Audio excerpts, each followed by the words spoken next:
Nous voulons inviter Sewana. Je ne sais pas si je crois que c'est la chérite Boshonda. Wanazomouchatanga moi si dosage. Yaya la gloire. C'est la découverte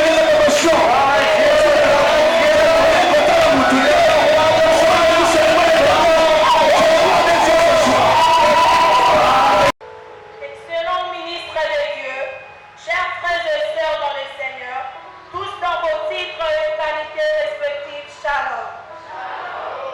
À cette occasion de la célébration du 17e anniversaire de notre fils Semela, nous ne cessons de rendre infiniment grâce au Seigneur Jésus-Christ qui, dans sa divine bonté et sa miséricorde, en a permis la matérialisation de cette vision tant entendue jusqu'à ce jour, date à laquelle nous totalisons 17 ans d'âge d'existence à ton maison de Dieu. La communauté miracle pour la libération des âmes saisit cette occasion pour rappeler à toute l'assemblée chrétienne ici présente que l'unité de l'Église, telle que prononcée par notre Seigneur Jésus-Christ, ne saurait être perçue comme une option, mais désormais bien plus un ordre du Seigneur auquel tous nous devons obéir.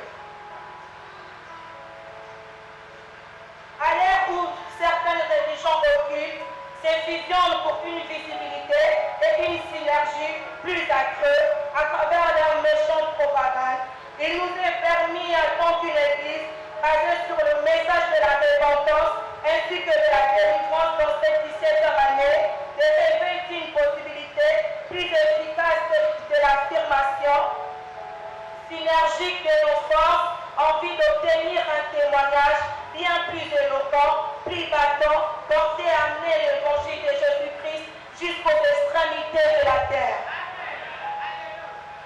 Cependant, nous avons la certitude que ce que nous avions vu et vécu jusqu'à ce 17e année ne peut être comparé à ce que Dieu est sur le point de réaliser dans les jours à venir. Au nom de toute l'Église, nous adressons nos sincères remerciements au couple Dr Elie Simba pour avoir accepté de porter cette lourde charge qui consiste à la libération des âmes selon la vision qui leur a été donnée par notre Seigneur Jésus-Christ dans Ésaïe 61 et à 3.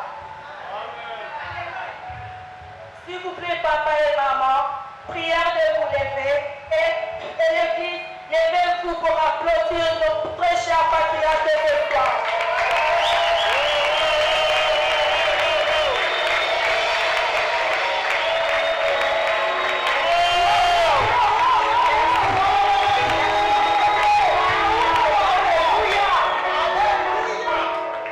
Et pour terminer, au nom du couple Dr Elie Simba, nous vous souhaitons un joyeux anniversaire et que le Seigneur vous bénisse. Je vous remercie.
likolo pepa bisikoza. Amen, à bien. Dans son palais, tout s'écrit. Dans son palais, tout s'écrit. Dans la maison de l'Éternel, tout s'écrit.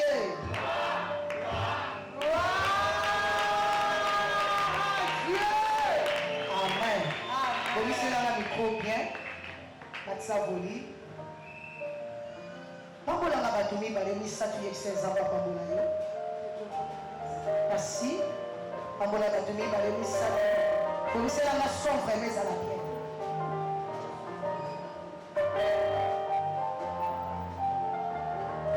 Amen à bien. Il est vivant, il est réellement ressuscité. Alléluia. Que bon Yahweh. Amen à bien. Merci.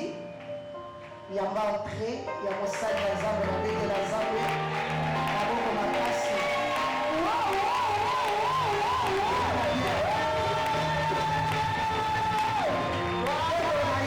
Il est vivant, il est réellement ressuscité. Tous à la joie, il y a sa voisin, tous à la joie. Vous voyez, puis, nous les loso, nous avons la joie, c'est que la locale. Amen à bien. Pour les lois, nous avons donc il est béni. So quand vous tombez dans ma boca, c'est caté, c'est qu'il y a. Amen à bien. Au moins, papa, pour les lois, ils ont l'obéissé ou à la joie. Hein? Tu y es bien, il y a un bouvancier. Il y a un ami, il y a un bouvanate. Hein? Pour le bagage, il y a un dit que tout cas. On a joie des l'obéissé. Amen à bien. Les gens les secondaires dans la salle. C'est malheureux.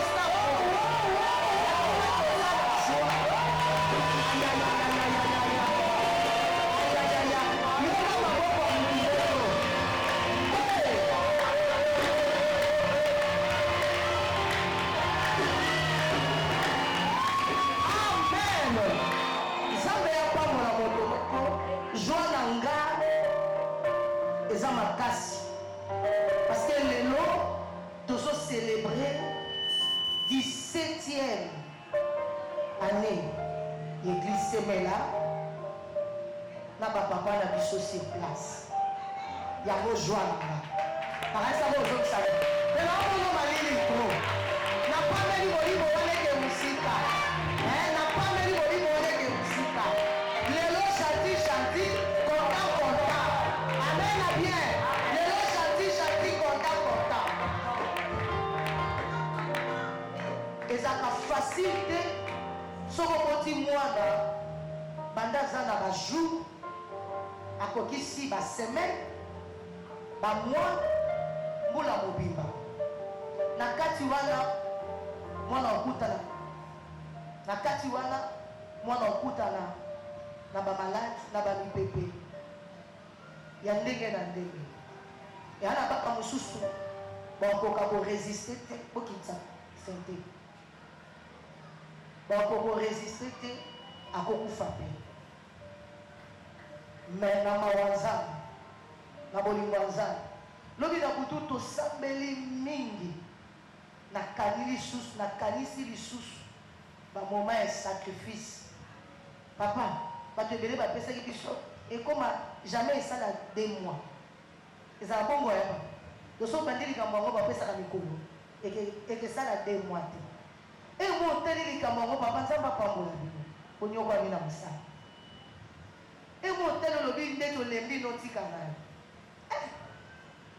na bado yeba te kandi to zakabada na kata bandaku oyoko zo linga parasa ele loko yo ta mususu parasa na makoki te ya kosala eloko wana yo siliki okoki mananda siko na kata église munda mtaye d'éducation na ye oboti siko bana ebele baluba baza bakongo baza yo mutu moko boti bana ebele si vous savez ça, vous avez pas l'éducation. Si vous avez un autocorps émissien, et ça dit que vous pouvez prendre le bilan, chaque jour, vous pouvez faire un petit il y a un gros allié qui n'a pas critiqué la salle dans Zambété. N'a pas fini la salle dans Zambété. Parce que du besoin de la bande pour y battre, la bande pour moi, la gueule, nous sommes le bama, par rimel, nous sommes en beauté. Monsieur est le bama pesa en beauté.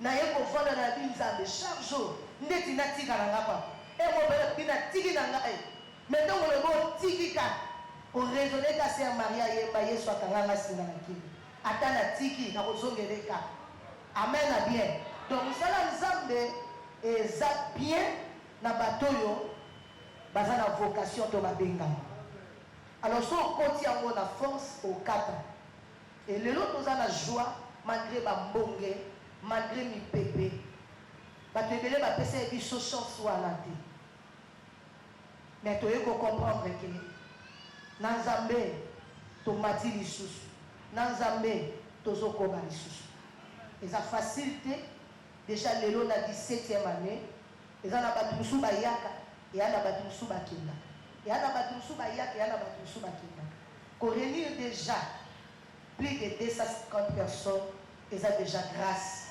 oyo nzambe apesi biso amen na bien eza déjà grâce oyo na oyebisa na bandeko na biso tozawa ngolu oyo eza kaka na bolingo ya nzambe so nzambe te me tozala nde toza te tokutani mpe na makambo ebele na ministère ya 17 ans tokutani na makambo ebele okokai koloba mpe totiki na biso mais lelo tozocélébre le temps tobande kobondela lobi torapelaki nzambe bapromese na ye toyebisaki nzambe e nazocroire bisika batata na biso bakomi bisika bazokende biso mpe tokokoma tokoleka kutu parce que toza na nzambe est-ce que nalobi bien to nalobi mabe est-ce que mam nalobi esepeli so to nalobi mabe so mam nabi esepeli so kobetela nzambe eza maboko ya motu moko aya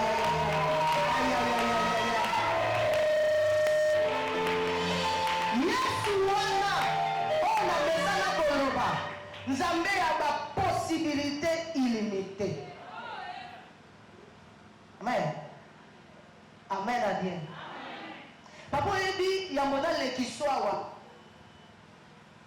yambo nalekiswa eya na miracle moko tosamba na église okozwa ide pa osisi ordination na biso le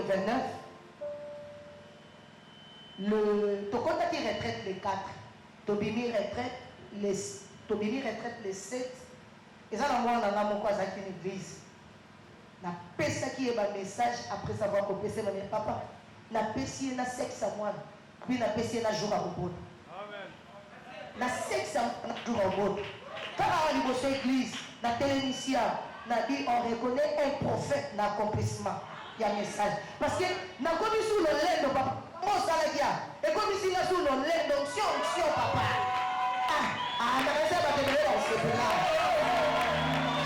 libolo motukolanga te papa lobaki ya bakufi awa bakose obataka mo papa lobaki eza makambo anoboyi jour nayebisaki yo liboso église nabi nabengi mobali bokoma makambo so ekokisami te natiki bible mais lokola otika bible te makambo ofo ekokisa église bongo to te papa aki obota ka nde nalobaki navandi nanga na ndako nalali kimia babengi nga babi mama mwai te mwana azobima te ngabikanga mafuta nazwaki na ordre bano nyonso bake kotike plus de 15 personnes église na tato alati noir blanc atelemi liboso ye moto abandi akoderange nga mama wa awa mwana mwai te ngabikota kuna na salle d'accouchement bopase nga bato bakotise mpe bozwa telefone botia na nzoto na ye nazobonde nazobota bakotisi batie telefone na ordre ayayaya nalobi mwa langi wana roboshaya baba nzamba serge fitili nalobi badete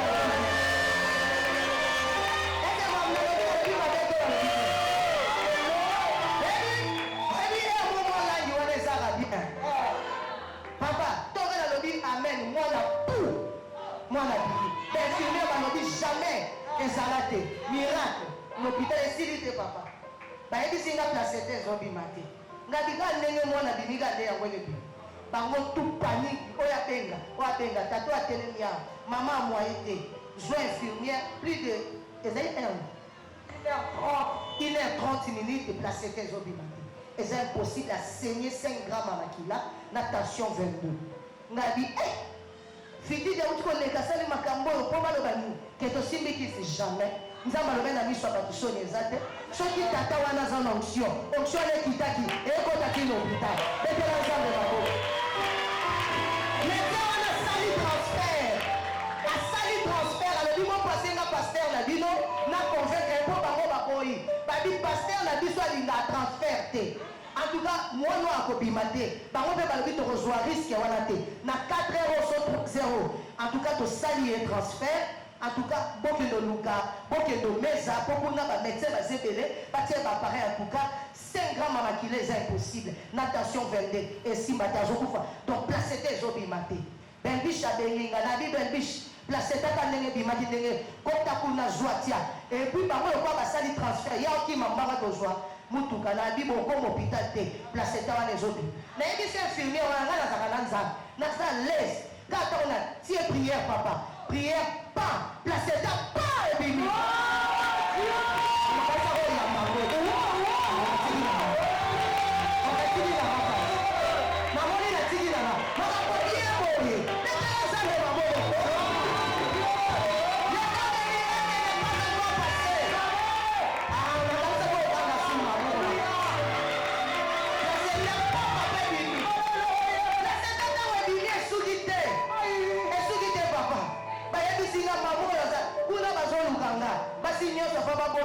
Donc il faut vraiment dans l'église. Dans l'église. Et s'il était papa, moi je suis dans la crise. Azote, mis sur les colos, mis le kangan, babeli ngalabi, aboti, placé débini. C'est que pas au c'est que pas au prière, joie fanta, tout ça mais pour la fanta, pesa, fanta zoko. Donc quand les fanta dans zone, les bien muta zone, azose mo la maman, ateli, aliment de l'hôpital, azoge des gendarmes. Oh l'homme batté. Il est vivant, il est réellement ressuscité. Sans homme, c'est la vie de Christ. Premier miracle de 2023, papa. Premier miracle de 2023. On a mis au sol, on a dit de monnaie en chien, patriage. On a dit non, pour monnaie, ah, bah, faites le rapport. Par contre, par contre, amen, bien. Parce que tu as un bas d'onction. Sans homme, c'est la même zamba pas bonne. Aujourd'hui, c'est la même zamba localisée. Tu vas pas recevoir.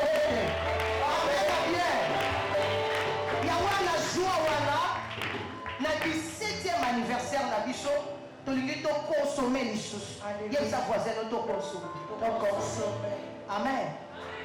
Pour patriarche azalaka te kalate akozwa akopumbwe. Mais to profiter na présence na ye pour tozwa ko esengeli na biso quantité. Zamba pambola mosali na Nzambe. Nzamba pambola patriarche auti kosala musala na l'église na tongo lelo. Papa lobi alembi te mais aza na besoin ya kopambola lisusu bana esemela na 17e année l'église semela. Amen à bien. Est-ce que toza na esengo? Amen. Tolobaki mbalele tike donc tozomona ye azomérite barespect bele. Amen. Azomérite barespect bele. Komona patriarche na ise docteur Elinga lobi non ikamwa ikambo ezaka na tala otala biso ba Dominique eseleka otala biso papa ebi tozwa papa ndenge azokoma wana okoma na vieillesse biso nde bato tozozwa relève yango nazotumbola mpe nazokomprendre nao bapapa sokoli seke ndenge bapapa pesa biso nyonso yo kosala susu te parce que biso mpe tosala nyonso yebani sikoyo ekomi mpe ntango na biso ese naoloba mabe ese nazoloba mabe yango tozoprofite zala branché papa azopambola biso na 17e année tozolekisa ye azoloba malobo ekopambola yo na ngai mpe azomema biso na lolenge molimo ekomema ye parce que ye nde aza na bâton de Moïse. Amen à bien. Fongola maboko na pamboli susu présence ya basali na Nzambe. Merci mpona papa moya papa nanga oyo nalingaka mingi ntango nyonso tomesaka kobenge pepe Zamba pambola papa moya Zamba pambola fumupa Zamba pambola pasteur JC et Zamba pambola basali na Nzambe bazwa mikate nesika. Amen à bien. Équipe mobimba nate na moni bango Nzambe apambola bino balokaki lelo bakozanga te po bahonore mpe bakutana na patriarche mpe topartage joie oyo tokola maboko mibale tolingi toyamba mosali na Nzambe. Apôtre Serge Fitidi le patriarche oyo alingi apambola ngai na ye atindaki liloba mpe liloba ekangola. Merci Seigneur. Sois enfant de téléma. Parce que la Bible est à mes serviteurs, les prophètes, vous les citer. C'est la grâce, c'est l'onction. You're the power of Jesus, nigga, the blow. You don't know the shape of God de Jesus. Merci Seigneur pour la grâce. Moment où ils ont béni, tolingi to yoka baloma na yo. Tolingi to pambola la mongo na yo. Merci Jésus. Na sengi na papa pour la leka pour l'interprétation. Na lombangu pensa. Merci la grâce. Invite son docteur Eli Okoki pour interpréter papa. Okoki pour interpréter papa. Totika docteur Eli a interprété papa. Il n'est pas joué sous fonction. La grâce bunda bunda bunda kabongo. Faut voir comment on doit y avoir le patriarche. Le patriarche Serge Pitidi. Dans ma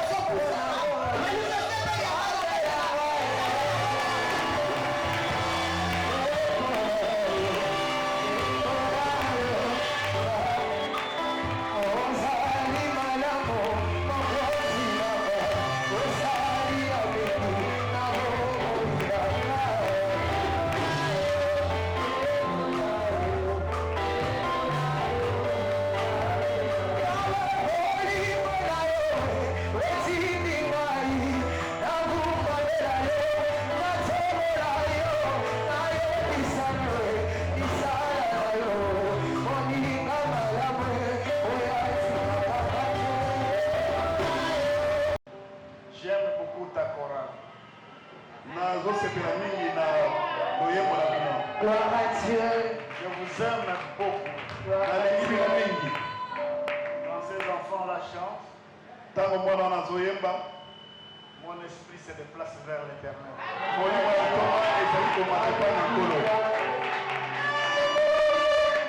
Ce sont des faveurs de l'éternel. Et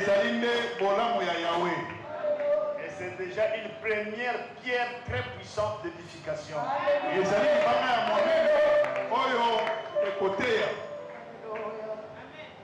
Je vous remercie. Nous allons d'abord prier.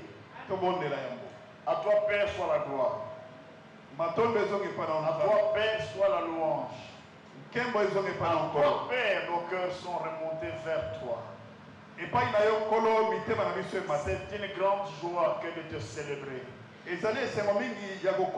Aujourd'hui, nous voulons célébrer un anniversaire, un 17e anniversaire. Comment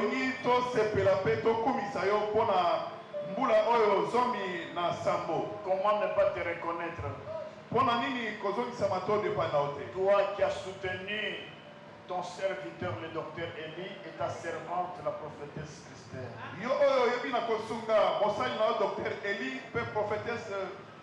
Christelle. Traverser 17 années de ministère, Seigneur.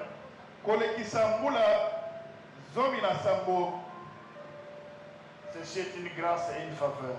Et nous te disons merci pour ce que tu vas faire encore devant. Nous te remercions au nom de Jésus. Et tant ta main sur ton serviteur et ta servante. Et tant ta main sur tous les serviteurs de l'Assemblée. Et tant ta main sur ces servantes et serviteurs qui chantent. Et ceux qui sont au protocole. Nous bénissons ton église. Au nom puissant de Jésus. Nous allons dire Amen. Amen. Amen est bien. Amen. Merci, mes chères filles, mes chers papas. Vous allez revenir. Vous êtes extraordinaires. Alléluia. Acclamez pour ces enfants-là. Merci, papa et maman. Vous allez vous asseoir. Mettez-vous, s'il vous plaît.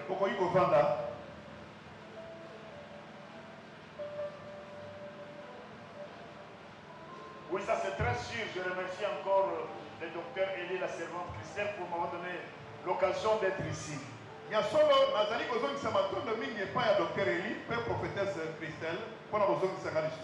Mais ma grande joie, c'est l'œuvre même. Musala. ezali nde mosala C'est ça ma grande joie. yango wana nde esengo na ngai ya makasi Cette œuvre que je vois, mosala oyo ngai nazomona je bénis l'Éternel pour cela. napamboli nzambe mpo na yango Est-ce que quelqu'un là peut dire Amen? motu moko akoloba amen Qu'est-ce que nous pouvons dire après 17 ans? nini tokoki koloba na nsima ya mbula zomi na sambo Je regardais les noms. tala kombo Semla, semela communauté miracle lisanga ya bikamwa pour la libération des âmes. mpo na kosikola milimo Vous savez, Dieu ne donne pas de nomination par hasard. boyeba ete nzambe apesaka kombo pamba te Tu peux te dire que peut-être c'est le docteur Eli qui a eu la pensée, mais ce n'est pas par hasard que c'est venu.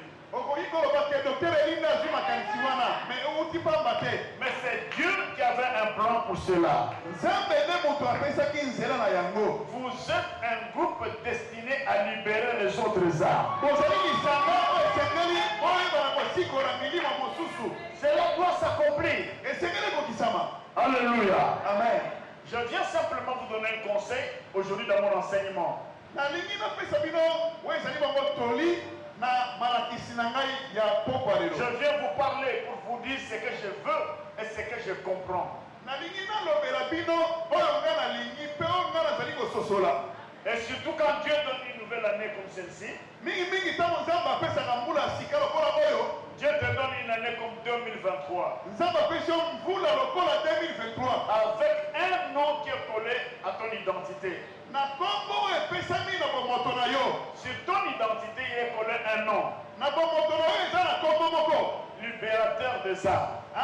mosikoli ya milimo Libérateur des âmes. mosikoli ya milimo Ça, c'est ce que Dieu a collé dans ton identité. yango wana nzambe ayebi na kokangisa na bomoto na yo Tu sais, frère bien-aimé, ndeko mwasi mobali dans le mystère prophétique, na kati ya mosala ya masakoli il y a des choses que tu savoir, il y a des choses que tu dois savoir saisir. esengeli oyeba kosimba makambo mosusu Et quand tu saisis cela, ntango yo kosimba yango tu entres dans ta destinée. ozokota na nzela na yo Pas simplement parce qu'ils ont choisi un nom, ezali kaka te mpo bango baponi kombo mais parce que surtout, mingimingi parce que ce nom est collé à ton identité. kombo wana ezali kokangama na bomoto na yo oyo ozali Un enfant de Dieu là pour dire Amen. mwana na nzela moko aloba amen Un enfant de Dieu là pour dire un bon Amen.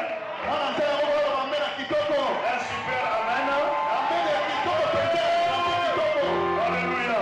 amen Je veux vous enseigner et je veux prier pour vous. nalingi nalakisa bino mpe nayeba na kobondela mpo na bino Nous allons lire rapidement une histoire que vous connaissez dans Marc chapitre 11, verset 13. tokotanga na mokanda ya malako Marc chapitre 11, na mokapo na zomi na moko au verset... Oh, chapitre 11, verset 13. mokapo na zomi na moko mpe na molongo ya zomi na misato Tu seras chargé de la lecture, c'est qui? Vous-même? Bon, quelqu'un d'autre peut nous aider? Il y a quelqu'un qui est chargé de cela? Oui. Merci ma soeur, faites cela. Marc 11, 13. Oui, Nous lisons au nom de Jésus. merci beaucoup. Apercevant de loin un figuier qui avait des feuilles, apercevant de loin un figuier qui avait des feuilles, il alla voir s'il y trouvait quelque chose. Vous allez voir si vous pouvez trouver quelque chose. bandaki kokende kotala mpo soki akoki kozwa eloko kuna Et s'en étant approché, ntango apusani il ne trouva que de feuilles, akuti nzete yango kaka makasa ya kitoko car ce n'était pas la saison des figues. pamba te ezalaki na ntango ya bambuma te Parole du Seigneur. Acclamez le Seigneur. topeteli kolao makasi Alléluia. Amen. Tu vas revenir pour une deuxième lecture, mais mettons-nous au fond de la Binoyos. okozonga mpo na matandi ya mibale Il y a un homme de Dieu qui prêche. ezali na mosali na nzambe oyo azali koteya Quand il enseigne sur Marc 11, verset 13, ntango ateyaka na malako mokapo na zomi na moko na molongo ya zomi na misato il appelle ce figuier le figuier innocent. abengaka nzete oyo eyeba likambo te Mais il m'a dit patriarche. Il m'a dit patriarche. alobi patriarche Mais pourquoi Jésus a maudit ces figuiers qui étaient innocents?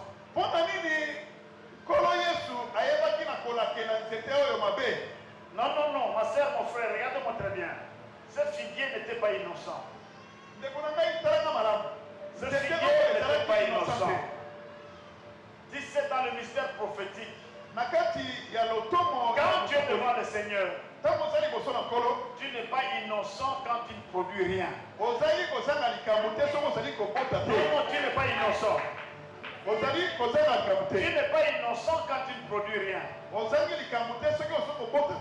puis il m'a dit, mais apôtre, mais ce n'était pas la saison de filles. Alors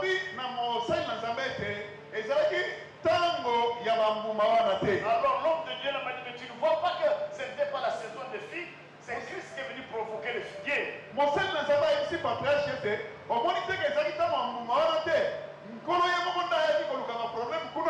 j'ai dit non, Jésus n'a jamais provoqué quelqu'un, même pas un figuier.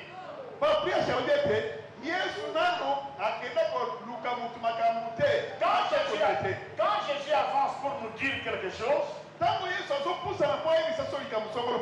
première leçon ici c'est quoi? Ça veut dire Christ ne peut pas s'approcher de toi et que tu sois stérile, que tu ne produises rien. Tu n'es pas innocent. Dites avec moi Amen. Amen. Alléluia. Amen. J'ai toujours prié pour cette fille, la prophétesse. C'est un ministère très difficile. Vous savez, il y a des gens qui peuvent venir comme ça, ils regardent la servante de Dieu. Il te dit, mais maman, Nzamba le béni pour Nanga. Maman, Nzamba le béni pour Nanga. Et j'ai toujours prié Dieu. Même si dans son esprit il n'y a rien, que quelque chose arrive. Alléluia. Amen. Maman, Nzete et Bimaka innocente. L'arbre ne sort pas innocent. Même quand tu as l'impression qu'il n'y a pas de fruits, ouvre ta bouche. Ce que tu diras viendra de l'Éternel. Ne réponds jamais que je n'ai rien reçu de l'Éternel.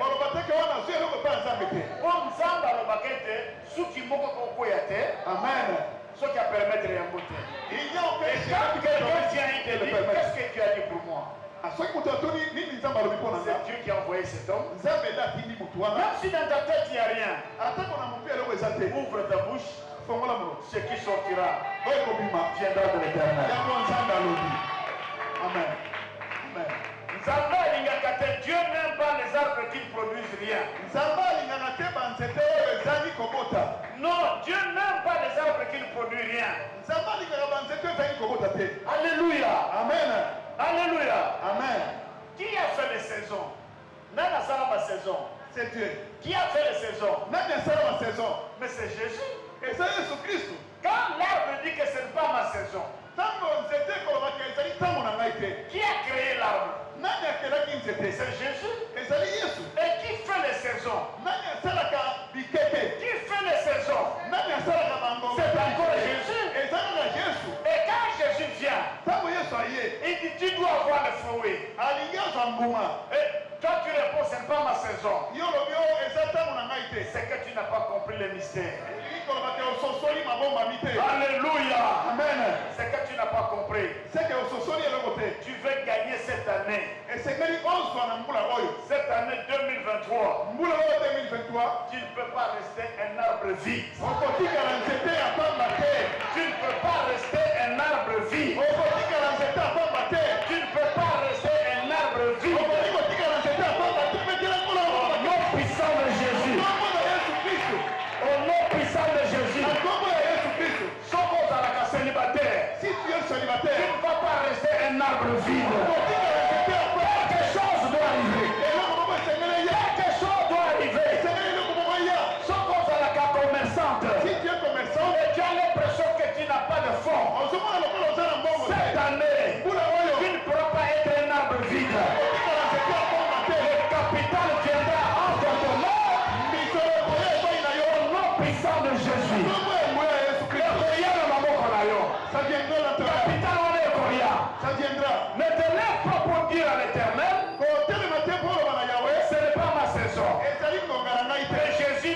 saison. Yesu nde mutu mukolo. Jésus dit c'est ta saison. Yesu Kristo nde saison na Je yo. vais entendre un gros amen. Alléluia. Amen. Un jour, Jésus s'est tenu dans le livre de Jean chapitre 4. Mukolo moko Yesu atelemaki na mokanda ya Yohana. Non, dans le livre de Jean. Na mokanda na Yohana. Et il était en face de deux groupes de gens. Azaki liboso ya bituluku ya batu mibale. Il dit, ceux qui sont appelés par l'Esprit, Alobi baoyo babengami na molimo. ils regardent le champ Bazotala batu. et ils voient qu'il y a des fruits déjà mûrs. Mpe bazomona mbuma esi etela. Et ils entrent dans le champ Bakokota na elanga. et ils ont déjà un salaire. Baza deja na lifuti.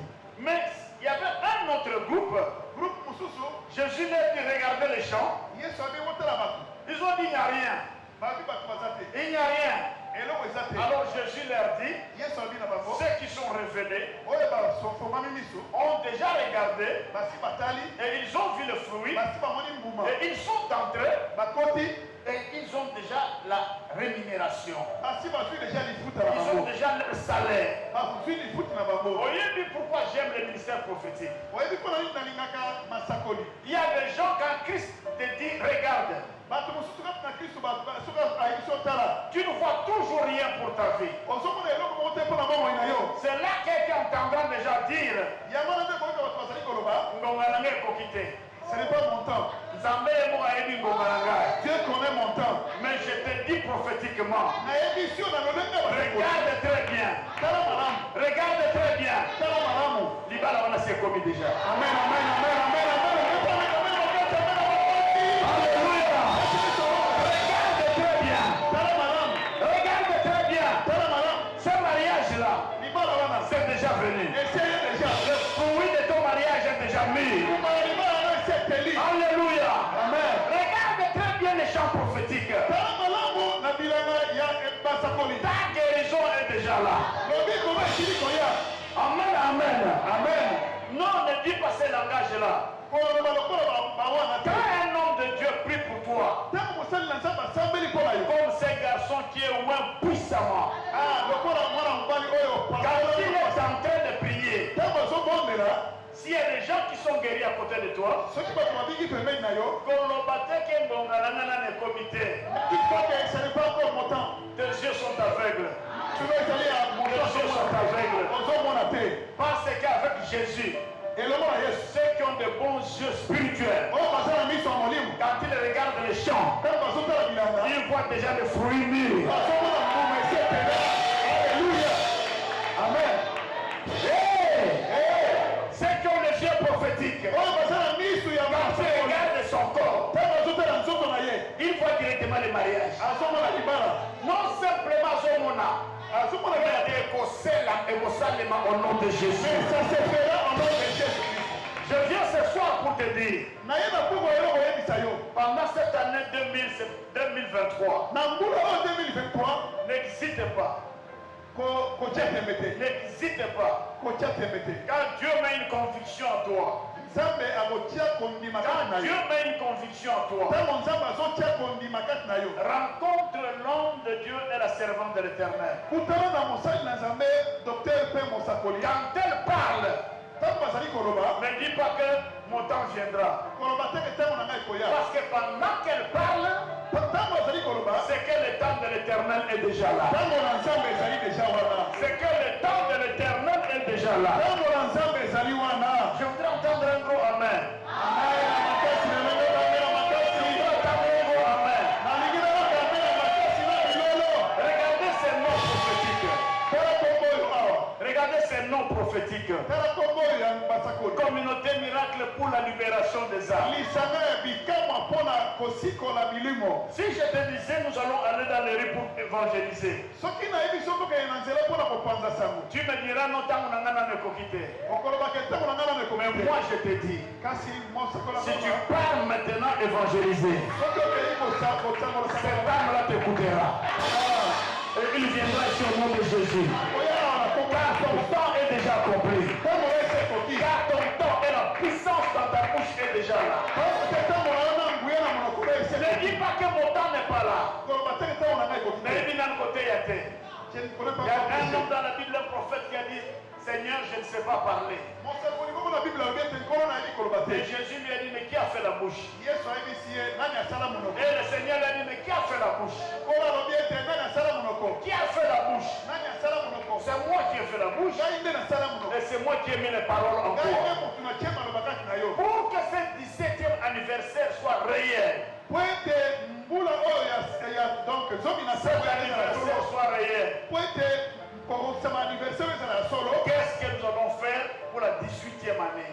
Nini tokosala mpo na 18e année. Qu'est-ce que nous allons faire pour les années qui sont devant? Nini tokosala mpo na bamvula ezali koya. Oh, mon frère, ma soeur. Ndeko mwasi to mobali. Alléluia. Amen. Alléluia. Amen. Je veux prier nalingi na bonde. que tu sois le figuier qui produira. ozala nzete ya figi oyo ezali kobota. Est-ce okobetela moko makasi te na bafige jour?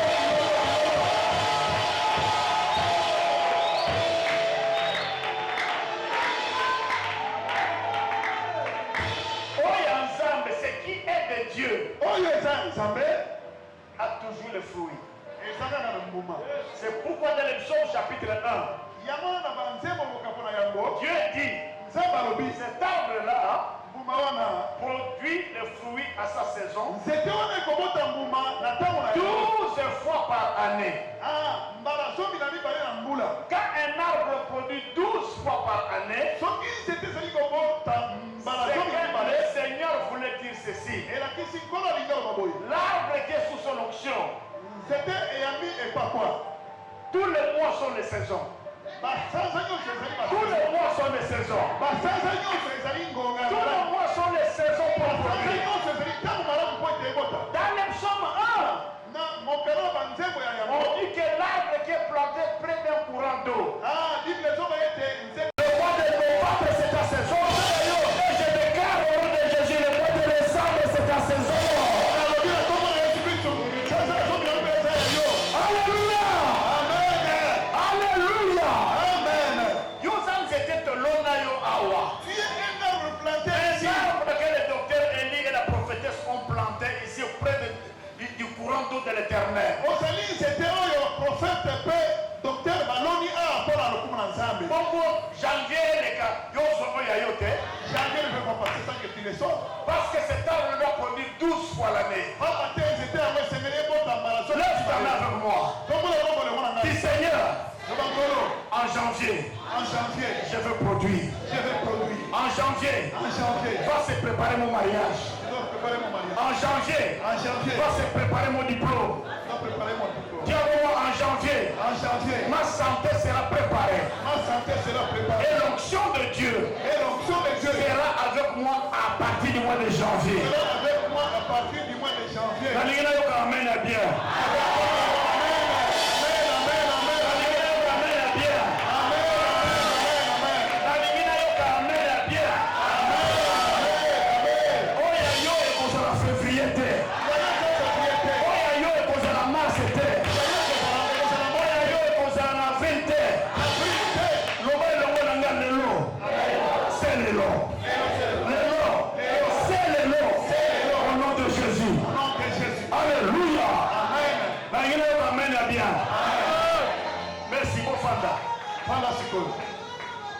Chaque jour tu es dans ta saison. Chaque jour tu es dans ta saison. Alors pour le 18e anniversaire, je déclare prophétiquement avec l'onction du prophète et du docteur. Chaque mois que tu recevras la grâce. Alléluia. Atana munokonongolo de bima. Je te dis, Obanda lelo. à partir de ce moment, Mutu toko kuta na barabara. tout Na quartier. Lobana ye yeso asobenga yo. Esika nasambelaka. Akolanda yo. Akolanda yo. Akolanda yo. Akolanda yo. Akombola Yesu. Akolanda yo. Nalingi na yo ka amen ya bien. Nalingi na yo ka amen ya bien. Bana akombola Yesu. Amen. Ngana ye pote que je te mette sous l'onction. À partir de ce mois, Tu es l'arbre qu'on a bien planté. Quand j'étais là-bas, j'écoutais la musique. Na motema nazoloba menzambe na pesi yo merci. Amen. Amen. Opesi bana oyo ngolu malamu. Amen. Opesi bana na ngai oyo ngolu malamu. Ça c'est une grâce. Quand je regarde la politesse qu'il y a ici, le protocole,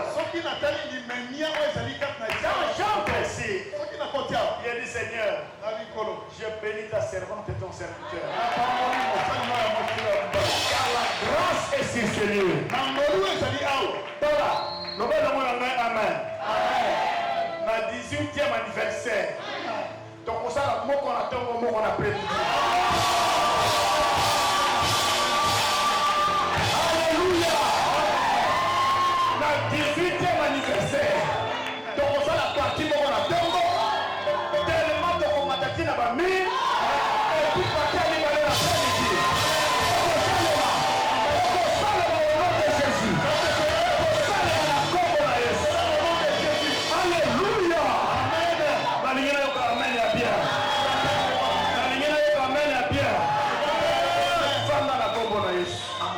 Alléluia.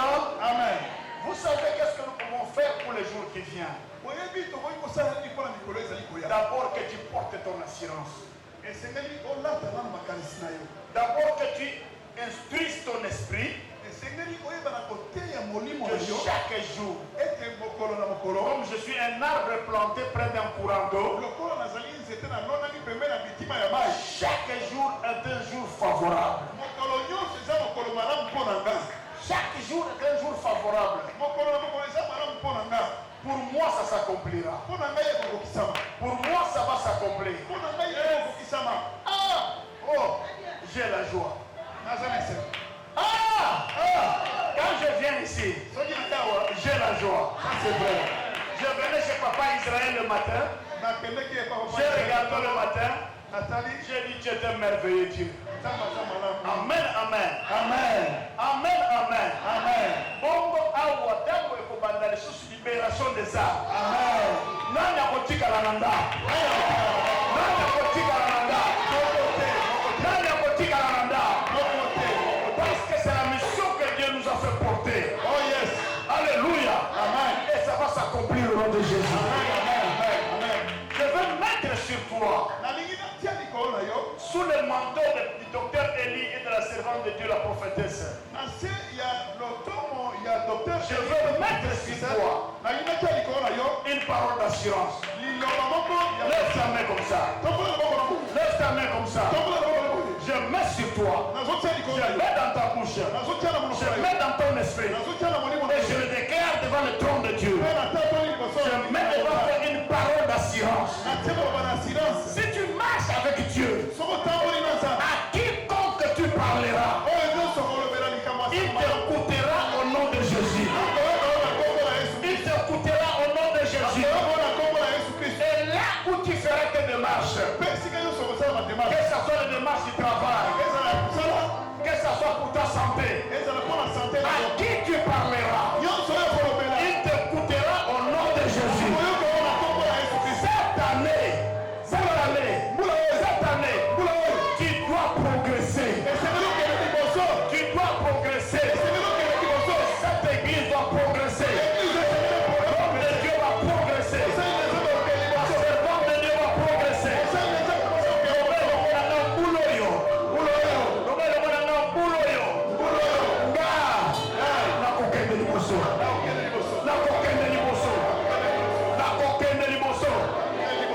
Alléluia. Au nom de Jésus, je vais progresser.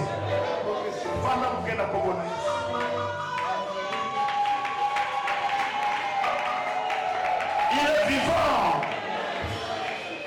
Je suis content quand je vous vois. Qui sait, il y a combien de ministères de 25 ans, 30 ans qui ne sont même pas à ce niveau.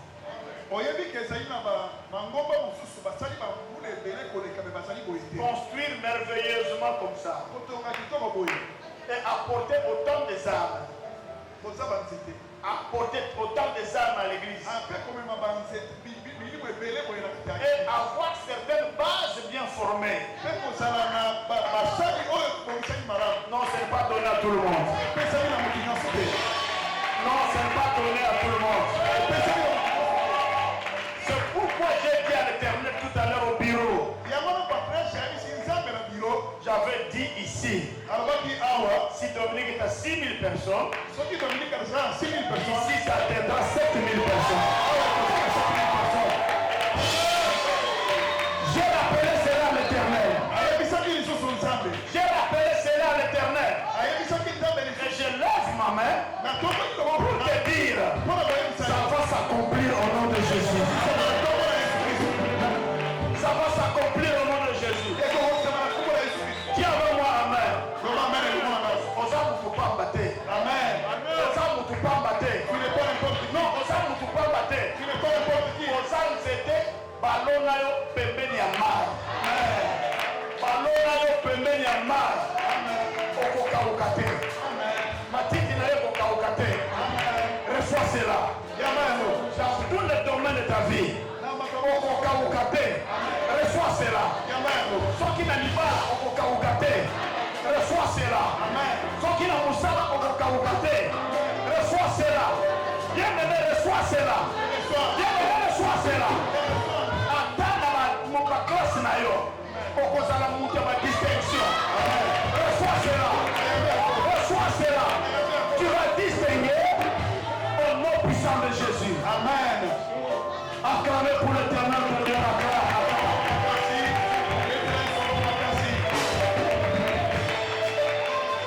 Alléluia. Amen. Alléluia. Amen. Amen.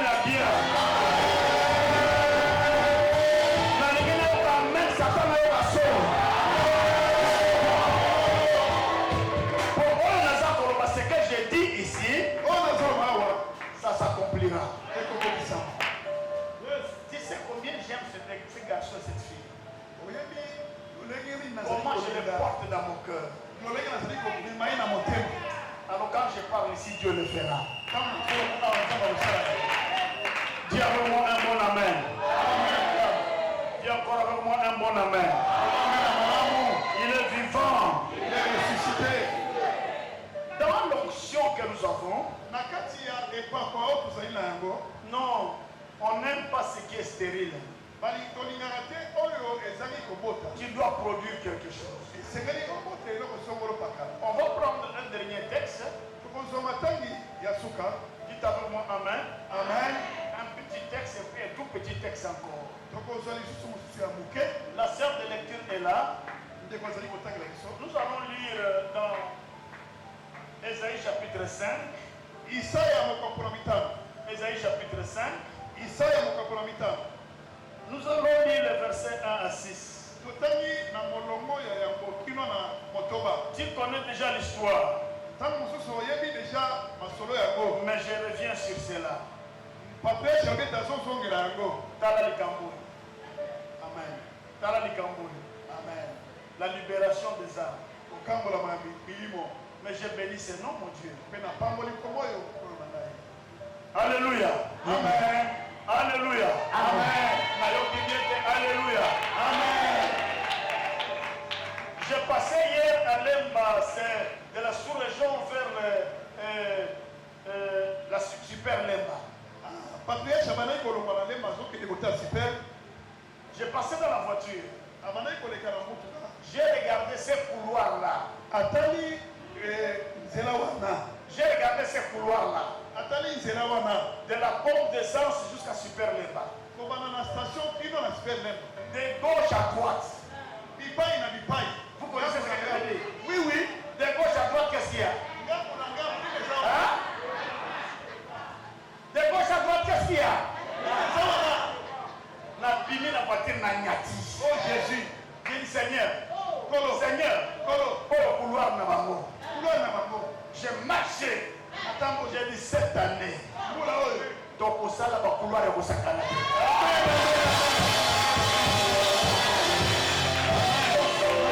Alléluia. Amen. Donc, au salaire, le couloir est au sakana. Amen. eko zala kwenge. Amen. Eko matana mongo. Amen. Eko matakuna na kisi. Nous avons fait des couloirs.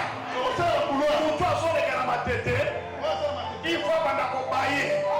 Awa semla. Awa pen semla.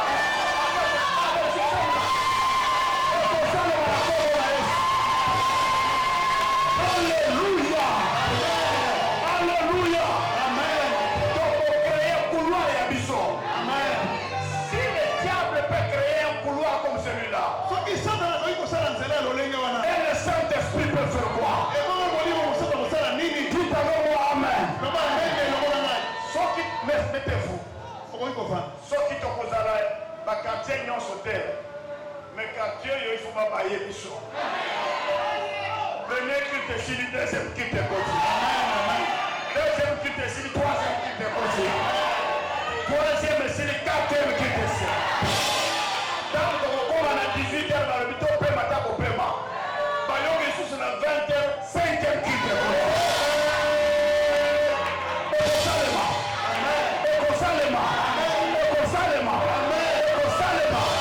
Au nom de Jésus. Amen. Au nom de Jésus. Amen. La ligne est amen à Pierre. Alléluia. Amen. Alléluia. Maman, tu vas lire un peu dans l'évangile de Pierre chapitre 2 verset 15 à 17. Maman, on dit que na mokanda ya petelo ya mibale na mokapo na mibale pe na molongo ya zomi na mitano pe na zomi na sambo. Amen. Amen. Le matin quand j'étais chez le prophète, le moment où j'attendais que mon frère qui est mon chauffeur arrive, je regardais ce sentier de Petro-Congo.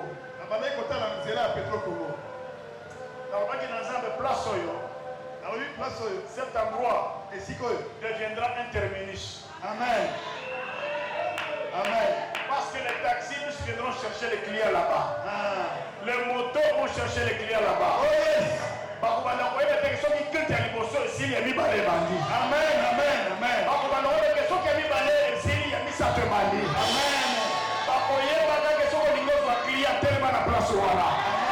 Cet endroit deviendra un lieu exceptionnel. Amen. Amen. Dis avec moi Amen. Amen. Cette année, c'est une année d'explosion. C'est une année d'explosion et d'élargissement. Et d'élargissement. Cela va arriver au nom de Jésus. Tu voudras entendre un gros Amen. Tu voudras entendre un gros Amen. Maman, tu vas lire cela. 2 Pierre chapitre 2, versets 15 à 17. Merci. Mettez-vous debout. On va se mettre debout pour la parole de Dieu. Amen. Après avoir quitté le droit chemin, ils se sont égarés en suivant la voie de Balaam, fils de Bossor, qui aima le salaire de l'iniquité, mais qui fut repris pour sa transgression.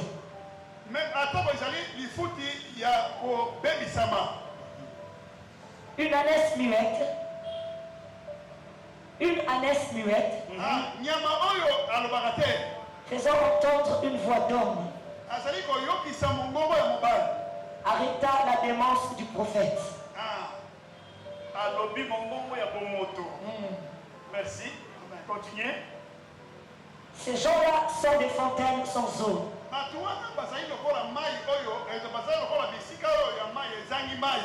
des nuées que chasse un tourbillon. Merci. Est-ce qu'on peut dire Amen? Amen. Mettez-vous s'il vous plaît. Dieu parle d'un homme qu'on appelle Balaam.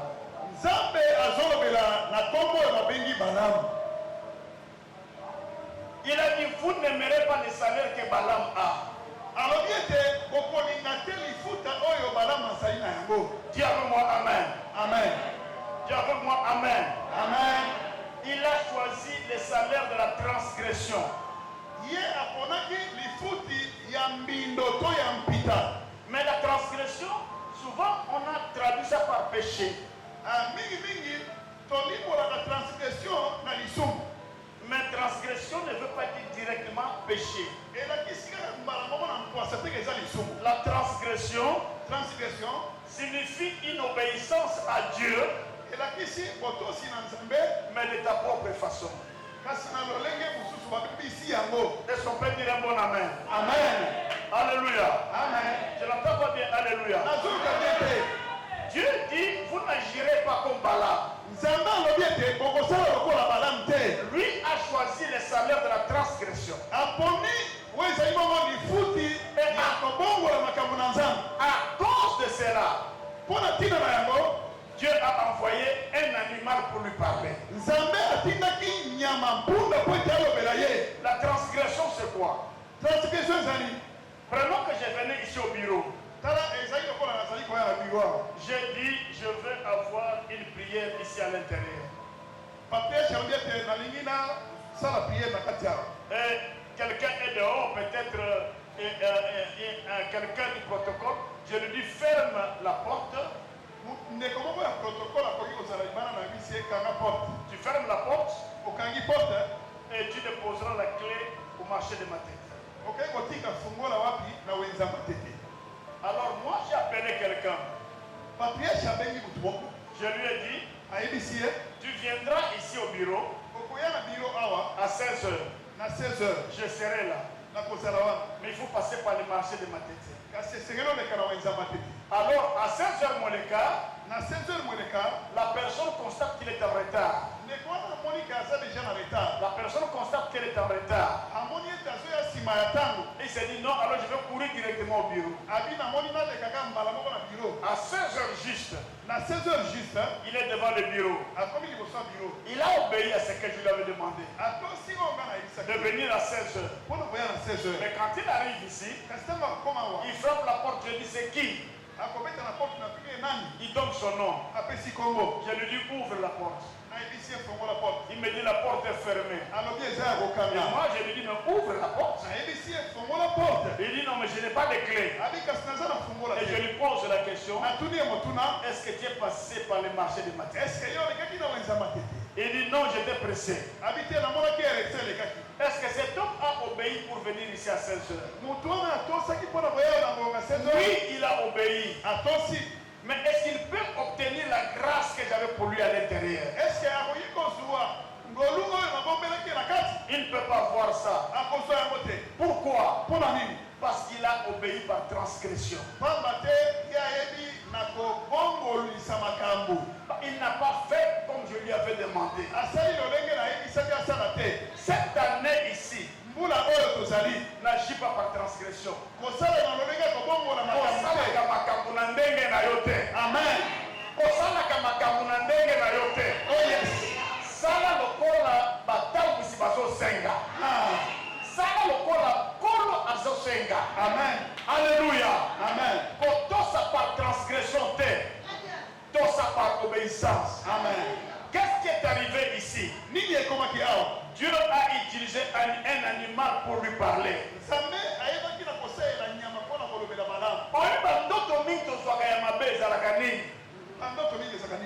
C'est Dieu qui nous parle. Amen. Osalaka makambo na ndenge na yo. Obi na kotosa mama, mais na ndenge na yo. Na kotosa papa, mais na ndenge na yo. Tu fais le travail de Dieu selon ta volonté. Ce travail pour le 18e anniversaire. Ce travail ici, pour le 18e anniversaire, ça demandera beaucoup de jeûne et de prières.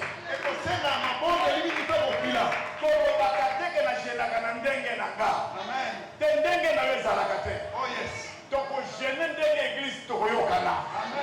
Alléluia. Donc, ça, la dengue Tokoyokana pote Zambé atombwama. Alléluia. Yambo na bisala na dengue na yo. Il arrive que pendant la nuit, tu vois un serpent qui te pourchasse. Toi tu penses que na l'autre tu m'appelles. Non, nyoka azoya kosolola na yo azoya kosolola na yo abiloko osalaka makambo na ndenge na yo na bana kolandaka yo kutu moya. amen. C'est comme ça que le cheval là a parlé à Balaam. yango wana nde omonaki mpunda wana alobelaki Balaam. Ça c'est un langage spirituel. ezali elobeli moko ya molimo. Quelqu'un là peut dire amen. Pour que nous réussissions, po ete tolonga, pour que toutes ces prophéties s'accomplissent, po ete masakoli nyonso ekokisama, prends l'engagement zwa mokano de ne pas agir par transgression. ya kosalela makambo na ndenge na yo te. Ne fais pas les choses selon toi. kosala lolenge na yo te. Fais les choses selon que nous allons nous entendre ici à l'église. sala lolenge tokoyokana awa na eglise. Si nous avons dit on ne boira pas d'eau, soki tobi tokopela mai te. comme la maïté. amen. Si nous avons dit on ne mangera pas pendant un jour, soki tobi tokolia mokolo mobimba te. il y a des zamba kosala. oh yes. Alléluia. amen. Ne prends pas de raison avec l'estomac. kozoma raison te ko. Celui qui a fait l'estomac sait comment il doit guérir l'estomac. oyo asalaki estoma yebi ndenge na kobikisa yango. Je voudrais entendre un gros amen. amen. Je voudrais entendre un gros amen. amen. Yo zan zete balona pembeni ya mai. oh yes. Okokawukaka jamais. amen. Soki kokawuka ezaki na nzela na yo, na longoli yango na kombo na Yesu. amen. amen. amen. Na longoli yango na kombo na Yesu. amen. amen. Cette année, chaque mois sera un mois d'abondance. mbula oyo sanza nyonso ekozala sanza ya bofuluki mpona yo. Ngonga na yo yango oyo. amen. Ngonga na yo yango oyo. Nayoki te ngonga na yo yango oyo. nazonga te. Alléluia. Bofana. tofanda. Imaginez cette scène. kanisa nano likambo oyo. Nous allons terminer ici. tolingi tosukisa wana. Imaginez cette scène. kanisa nano esaleli makambo oyo. Il y a Jésus qui avance vers un arbre. yesu apusani pembeni ya nzete. Il aime cet arbre-là. Il aime cet arbre-là. Alingi nzete wana. alingi nzete wana. Il dit à l'arbre, alobi na nzete. je veux avoir des fruits. nga na bili nazwa mbuma. Et l'arbre lui dit, nzete eyebisi ye. oh c'est pas ma saison. omoni kutu oyo eza saison na ngai te. L'arbre ne comprend pas nzete ezososola te. que celui qui fait les saisons, c'est celui qui est devant lui. ete oyo asalaka basaison ezali baza liboso na yango. Alléluia. amen. Il dit à Jésus, alobi na yesu. tu ne vois même pas que je n'ai pas de fruits. ozomona teke naza tala nzete na mbuma Mais moko c'est te. pas ma saison. eza saison na ngai te. Yesu alaki ya mabe. On dit que c'était un arbre innocent. bato mosusu bazoloba Ça innocent. Ah. Parce que quand tu es devant le créateur de toutes choses, pamba te soki oza liboso ya mokeli ya nyonso. s'il te dit je viens chercher le fruit, soki alobi nazoluka mbuma. si tu n'es pas dans ta saison, soki oza na saison na yo te. dis au Seigneur, loba na nkolo. tu es capable de produire le fruit. oza na makoki ya kosala yango. Tu es capable de produire le fruit. oza na makoki ya kopesa mbuma. Sala yango mpe kuka. amen. Jamais liboso na Yesu obeketa na ngai na mekoki te. Loba na Yesu, lelo aujourd'hui eza ta na ngai. c'est mon temps. Eza ta na ngai. c'est mon temps. Po oyo asala basaison eza yo. parce que celui qui a fait la saison c'est Mpe toi. oyo abotisaka banzete eza yo. et celui qui fait produire le fruit aux arbres c'est toi. Il fallait que cet arbre dise à Jésus, esengelaki nzete loba na yesu. Seigneur, prends le fruit. nkolo. Tu sais, les gens peuvent regarder, ne voient pas le fruit. bato bakotala bazomona mbuma te. Mais Jésus voit le fruit. mais yesu azotala azomona mbuma. Epai na yo, amen. mokili ezomona eloko te. oh yes. Mais Yesu azomona quelque chose. ete yesu oloko makasi. metele oloko makasi. Le monde ne voit rien. Mais je te dis, Jésus voit déjà quelque yesu chose. azomona eloko kati na yo. Jésus voit déjà quelque yesu chose. azomona eloko kati na yo. Alléluia. amen. Alléluia. amen. Mettez-vous un peu, on va terminer. tolingi kosilisa. Oyebi, na mukanda na Jean chapitre 6. Jésus a dit yesu alobi. aux apôtres, alobi na bayekoli na ye. donnez à nourrir à ces gens ici. bopesa bato oyo bilei. Amen, amen. amen. Ils étaient presque 13 000 personnes. bazalaki motango koto. Parce qu'on avait dit qu'il y avait 7 000 hommes. bible elobi ete mibali bazalaki koto sambo. Or, en Israël, quand on comptait les hommes, on ne comptait pas les femmes. nzokande na israele ntango bazotanga mibali bakotanga basi te. Or, dans des foules comme ça, les femmes sont toujours plus nombreuses. nzokande na kati ya bituluku ya bato boye basi balekaka ebele. C'était une foule à peu près de 13 à 14 000 personnes. ezalaki etuluku ya bato ya motango ya koto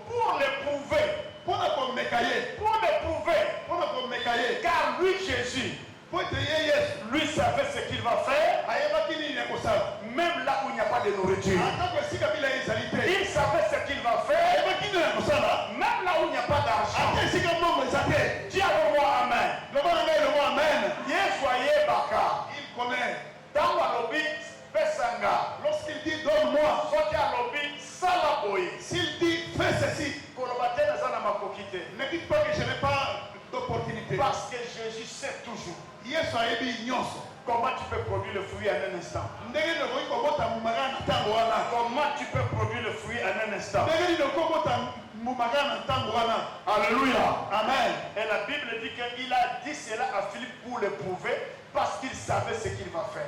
bible ezoloba ete ezali filipe Makambo na Nzambe. Oyebi Philippe na ntango wana ntango atelemi liboso na Yesu. Azotala na kese azomona kaka $100. Bon, azotala nombre ya bato. Atuni petit moko azalaki na bakwanga soki combien soki bambisi mitano na kwanga mibale. Alobi bongo oyo nde biloko na ye. Kaka yo moto oza nango e. Philippe ne voyait pas Jésus penser quoi dans sa tête. filipe amonaki te yesu kosala makambo mosusu na place wana Mais Jésus savait. kasi yesu ayebaki Même si dans ton assiette c'est vide, ata kosani no ezali polele et même si dans ta caisse c'est vide, atako na kesi no eloko eza te s'il dit nourris ces gens, soki abilesa bato oyo il sait ce qu'il va faire. ayebi nini ya kosala Même si dans ton arbre il n'y a rien, atako na nzete no eloko eza te mais si c'est Jésus qui approche kasi soki yesu apusani et qu'il te dit, na ye mpo nazwa mbuma ne dis pas comme cet arbre, koloba lokola nzete wana mais te naza na mbuma te, yo tika ye azwa mbuma. laisse-le prendre le feu Alléluia. amen Ata miso no etali omoni eloko te, même si tes yeux ne voient rien loba na ye buka. dites-le Là, cet arbre-là n'avait qu'une seule réponse à dire.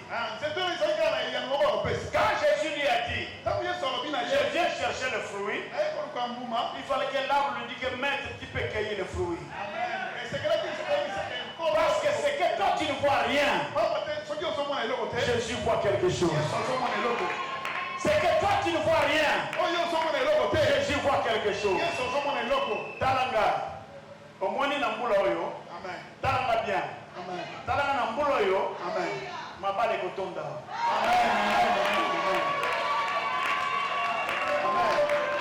Olobi na ngai me tozomona na basiance ya kote. vois pas de fiancé Ozomona teke bafiance baza te. il n'y a pas de fiancé Yesu azomona bango. mais Jésus voit le fiancé Nalingi nayoka amen na bien. Na quartier oyo bakobaye bakomeke me basamedi yango nyonso ekoma kaka o libala libala bakotuna eglize oyo eza makambo nini. Eza likambo ya nzete ya nkolo. Eza likambo ya nzete ya nkolo. Nalingi nayoka amen na bien. Awa l'église oyo, ici chaque fois qu'on va proclamer l'examen d'État, on va combattre ici quand même. Les gens passeront même beaucoup de poudre sur la tête. Je lève ma main, je proclame. Les enfants resteront ici. Je lève ma main, je proclame. Les enfants resteront ici. Au nom puissant de Jésus. Alléluia. Et l'autre mot comme ça, moi, c'est que Dieu me dit de tunanga nini tunanga nini demandez-moi quoi bakofunda bino na bourgmestre amen tunanga mpona nini tunanga mpona nini pourquoi po bavoitire kozala kote etondi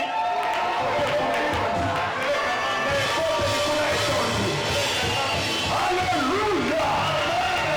Et je déclare ça sera accompli. Je déclare ça sera accompli. Reçois cela. Reçois cela. Reçois cela. amen Au nom de Jésus. nakombola yesu Au nom de Jésus. nakombola yesu Est-ce qu'on peut dire un bon amen? est-ce que tokoloba amen na malamu Kobanga te na 18e anniversaire na kozala. ekeke je serai là Kobanga no te na 18e anniversaire na kozala. je serai là Ya kozala biteni mibale. amen Na tongo parti mosusu. tellement batubaleki. Amen. Na poko parti mususu.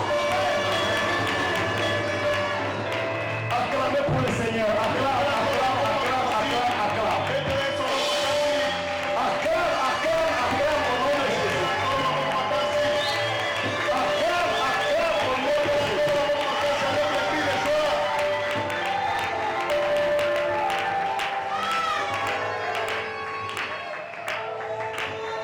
Quelqu'un là pour dire un gros amen? Oh mon Dieu, je vois des choses incroyables. Et Dieu va le faire. La prophétesse a dit qu'aujourd'hui c'est un jour de louange et de célébration. Moi j'étais venu donner l'augmentation et l'élargissement. Et ça sera accompli et c'est déjà fait. Maintenant je vais laisser que ce groupe là que je vis là. Dieu quand ces enfants chantent, mon âme est exaltée. Je vais laisser le programme entre les mains de la prophétesse. Maintenant, nous allons nous mettre debout, nous allons prier.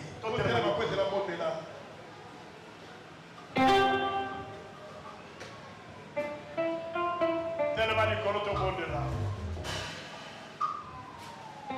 Il y a quelqu'un là pour dire Amen. Amen. Amen. Amen. Makasi.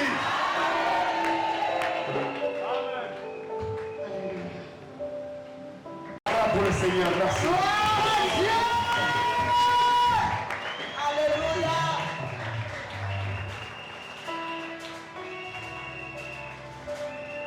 Acclamons fort.